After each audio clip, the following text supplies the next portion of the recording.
itu peserta dari masing-masing kelompok terdiri dari 3 anak. Satu kelompok 3 anak. Ketika ada kelompok putra, di pos 2 menuju pos 3 itu kita turunkan satu-satu. Ketika di pos 3 menyampaikan melalui HT, siswa urutan kedua sudah turun. Apakah sudah diterima sinyalnya gitu. Tanda-tandanya sudah diterima belum? Belum. Menurut dia, di belakangnya tadi, di belakangnya lilin itu ada bapak-bapak mengerahkan. Dan ada suaranya juga. Lewat sini mas, lewat sini mas.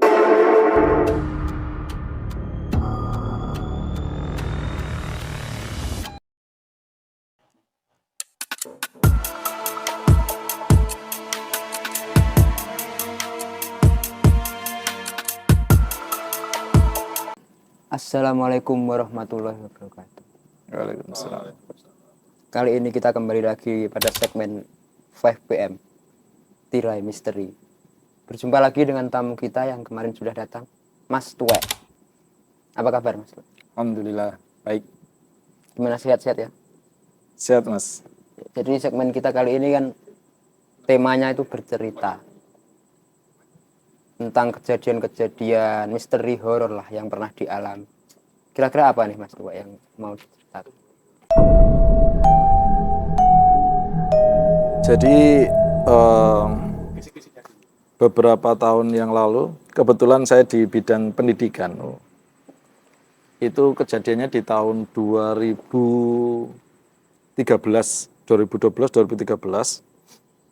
Kebetulan saya ngajar di salah satu sekolah swasta di Surabaya.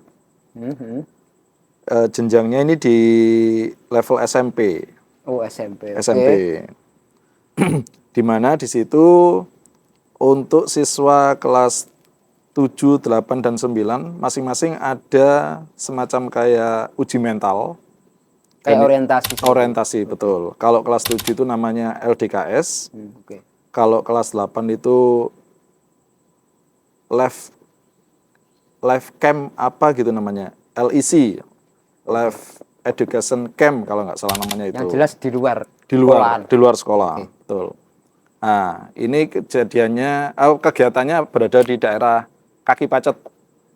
Jadi, di satu daerah di mana di situ, di kaki pegunungan Pacet, di jalan itu di salah satu villa. Daerah Pacet. Kemudian peserta yang ikut ini siswa kelas 8 saja. Nah, kalau kelas 7 LDKS itu berada di luar, tapi enggak gemblengannya enggak sama gitu. Enggak sama. Dibedakan lah. Dibedakan. Nah, kebetulan saya kalau ditugaskan di kegiatan LEC ini itu selalu ditempatkan pada penanggung jawab jelajah malam. Jadi sebagai pendamping penanggung jawab jelajah malam. Jelajah malam, di mana di situ mentalnya benar-benar digembleng di jam-jam malam. Ini awal mula kegiatannya dimulai dari jam 10, di mana sebelumnya ketika kita baru datang itu sudah mencari treknya yang akan dilalui di mana saja. Jadi sebelum ada kegiatan itu kita udah menentukan dulu nih trek seperti itu ya. Pagi datang itu beberapa tim saja untuk menentukan trek di mana nanti pada saat jelajah malam kita tinggal mengawasi saja. Tinggal menentukan titik-titiknya atau pos-posnya yang di mana di situ bisa dipasang oleh bapak dan ibu guru sehingga siswa tidak merasa takut berlebihan karena di situ ada yang ngawasi, yaitu sebagai pendamping atau bapak ibu guru. Istilahnya ditentukan pos-posnya dulu gitu. Betul. Oke. Nah, lanjut Mas. Itu peserta dari masing-masing kelompok terdiri dari 3 anak. Satu kelompok 3 anak. Berapa kelompok itu? Ada sekitar 20 sampai 25-an. Oke. Oh, banyak juga berarti. Banyak Mas. Dimulai dari jam 10 berakhirnya sampai subuh biasanya. Nah, ini kejadiannya pada anak putra. Awal berangkat nggak ada masalah. Nanti di salah satu pos, di pos 2 menuju ke pos 3, di mana di pos 3 itu nanti ada jalanan menurun. Lah, ketika menurun itu ketemu makam. Kita selalu mencari tempat di mana di situ selalu ada makam. Memang Untuk prosedurnya LEC. seperti itu. Betul. Untuk gemblengan salah satu metode untuk mental. gemblengan mentalnya Betul, ya. Oke, mental. oke. Di situ di makam itu nggak serta-merta kita harus membentak dia, memberikan apa ya, semacam kayak tontonan yang penampakan dan lain sebagainya, enggak. Sewajarnya aja, lewat di aja. makam, gitu ya. Betul. Kalau misalkan kita bentak atau kita beri penampakan, yang dikhawatirkan adalah siswa lari, jatuh, kena ini apa, maesan atau bahasanya apa itu, batu nisan. Batu nisan itu malah membahayakan. Dia hanya lewat saja. Nah, satu ketika ada kelompok putra di pos 2 menuju pos 3 itu kita turunkan satu-satu. Kebetulan si anak ini bernama si Maulana, itu dia urutan kedua. Urutan pertama nggak ada masalah. Urutan kedua, siswa si kedua, si Maulana ini ketika turun sudah diberitahu bahwa sebelum sampai di makam itu ada persimpangan lagi. Kamu nggak usah ikut persimpangan yang arahnya ke kiri, tapi ikut yang turun. Mungkin namanya anak karena mentalnya sudah terganggu dengan nanti di bawah ada apa ya, akhirnya dia nggak bisa fokus. Takut duluan. Iya, jadi dia nggak bisa fokus dengan apa yang disampaikan di awal oleh di pos 2 tadi. Sehingga di persimpangan tadi dia jalan mengikuti jalan yang tidak seharusnya dilewati. Yang dilarang itu tadi. Dilarang, betul. Dia ke kiri, lurus saja. Ketika di pos 3 menyampaikan melalui HT, kita selalu menggunakan alat komunikasi yaitu HT. Selaku panitia komunikasinya HT. Komunikasinya melalui HT itu. Sampai di pos 2 tadi menyampaikan bahwa siswa urutan kedua sudah turun. Apakah sudah diterima sinyalnya gitu? Tanda-tandanya sudah diterima belum? Belum. Tuh. Maulana itu tadi. Maulana itu tadi belum gitu. Terus seharusnya sudah, karena dari segi waktu harusnya dia sudah turun. Kok belum? Itu. Akhirnya si urutan ketiga ini kita jalankan aja dulu. Urutan ketiga dijalankan aja dulu, nanti ketika 3 udah selesai supaya nggak kelihatan peserta ketiga, nanti kalau kita turun peserta ketiga jadi nggak takut dia. Iya. Karena ada pengawas di bawah, bawa lampu mencari temannya gitu. Berarti ada keramaian, dia mentalnya jadi biasa saja. Akhirnya peserta ketiga diturunkan sampai di bawah, baru pos kedua atau pos kedua tadi menghubungi pos 1, jangan diberangkatkan dulu bahwa ada kejadian siswa hilang. Siswa tersesat yang Maulana tadi urutan kedua. Setelah sampai di siswa ketiga tadi sudah turun, kita di pos 2 istilahnya apa ya, sapu ranjau, artinya mencari siswa yang hilang tadi. Ternyata di jalan yang tidak seharusnya dilewati tadi itu berujung ke ini, bambu-bambu, apa, kebun bambu atau apa ya, banyak bambu lah. Banyak bambu. Lah, banyak bambu di situ. Banyak warga yang menyampaikan bahwa di kebun bambu itu agak angker. Memang sudah menjadi urban legend kalau di situ itu wingit gitu lah. Betul, warga sudah menyampaikan seperti itu. Kalau di makamnya sendiri tidak ada masalah. Kalau di hutan bambu itu mengkhawatirkan nanti kalau ada yang siswa atau dari salah satu peserta kalau sampai masuk situ. Cuma kan tadi kan di awal sudah diwanti-wanti, jangan ngikuti jalan yang ini. Tapi kan mungkin nggak fokus. Nggak fokus karena mentalnya tadi ya, karena ketakutan di awal. Kemudian sampai di pencarian tadi kita nggak berani masuk. Nggak berani masuk ke bambu-bambu karena ada pesan dari warga bahwa jangan sampai memasuki bambu itu. Kita pikirannya nggak mungkin anak ini tadi masuk ke sana, mungkin masuk ke makam dan masih mengitari di makam itu, bingung di sekitar makam. Karena masing-masing anak dibekali lilin. Oh, cuma bawa lilin saja. Yang dinyalakan. Betul. Lah, kondisi lilin ketika di jam 10, jam 11 itu kan anginnya kenceng. Padam. Kita nggak bisa menerima sinyalnya ini siswa berada di mana, kan gitu.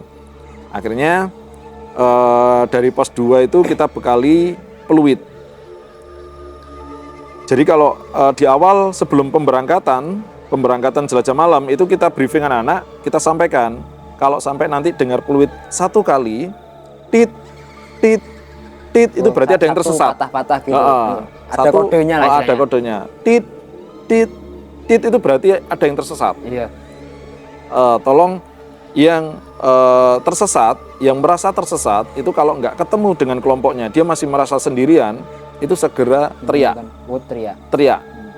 Saya mau menyebutkan namanya dan posisinya di mana. Peraturannya seperti itu. Seperti itu. Lah karena saking takutnya anak ini tadi dengar peluit tit, tit, tit, dia nggak nyebutkan namanya. Akhirnya kita khawatir. Lah untungnya si Maulana ini tadi membawa lampu senter. Mungkin kalau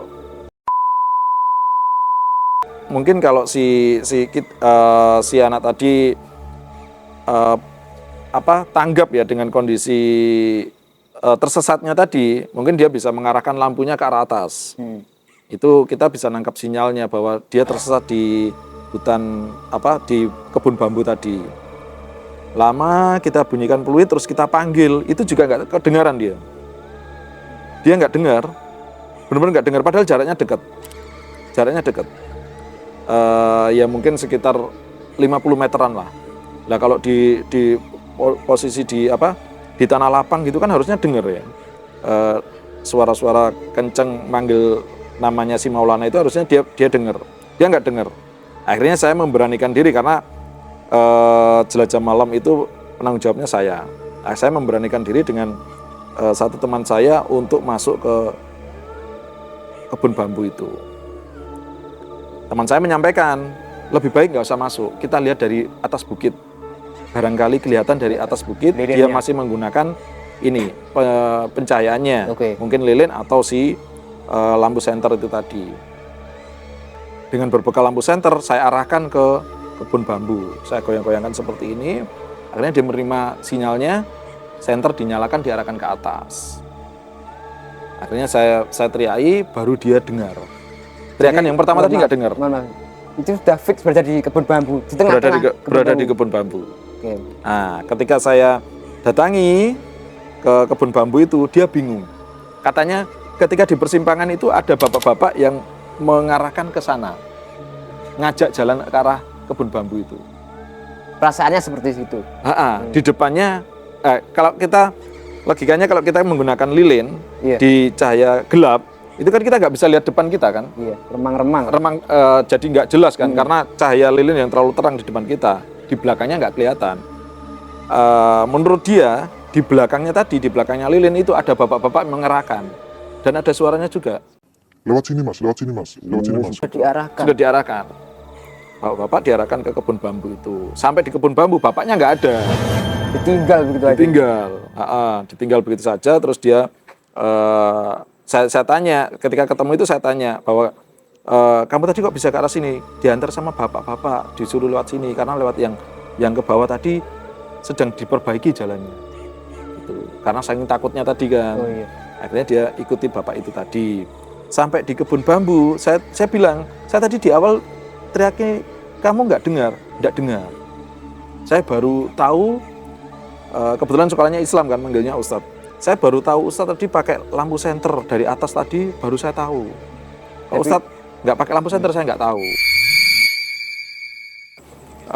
Saya bawa untuk turun dan ditemukan lagi dengan dengan kelompoknya yang bertiga tadi. Saat itu kita istirahatkan, kita beri minum, kemudian kita minta untuk kembali lagi ke villa. Seperti itu. Nah, di kejadian si putrinya juga sama. Ada lagi? Ada, tapi dia tidak sampai ke kebun bambu. Dia berada di bawah, lari, bukan makam di sekitarnya itu katanya. Dia lari itu, tiba-tiba jatuh, tengkurap, diam. Tapi masih di sekitaran makam tadi? Sekitaran makam. Itu kan makam, terus jalan setapak, sininya kayak pematang sawah. Oh iya. Padi yang baru ditanam itu mas. Jadi kan genangan airnya banyak. Genangan airnya banyak. Dia pada saat jalanan turun itu tadi, dari pos 2, terus ada persimpangan tadi, jalanannya menurun. Dia karena nggak fokus, jatuh, kemudian tengkurap. Ketika dihitung, kurang 1 anak. kurang 1 anak. Ketika dicek lagi dia tengkurap diam. Nah, ketika tengkurap diam tadi katanya itu dia sedang dilindungi sama seseorang. Berarti nggak bisa gerak. Nggak bisa gerak sama sekali. Terus diberitahu sudah di sini aja. Di sana itu sedang ada perbaikan jalan. Kamu jangan ke sana nanti diganggu sama orang yang memperbaiki jalan. Dia milih diam dan dia nggak bisa berteriak. Ya bahasanya disikap tadi ya. Seperti itu. Jadi motifnya itu sama ya, kayaknya kayak nunjukin kalau di sana itu ada perbaikan, nanti takutnya diganggu. Betul. Yang betul. seperti itu ya, yang seperti kayak itu. yang mewanti-wanti lah istilahnya. Dan anak putri tadi nggak lihat kalau di situ ada makam.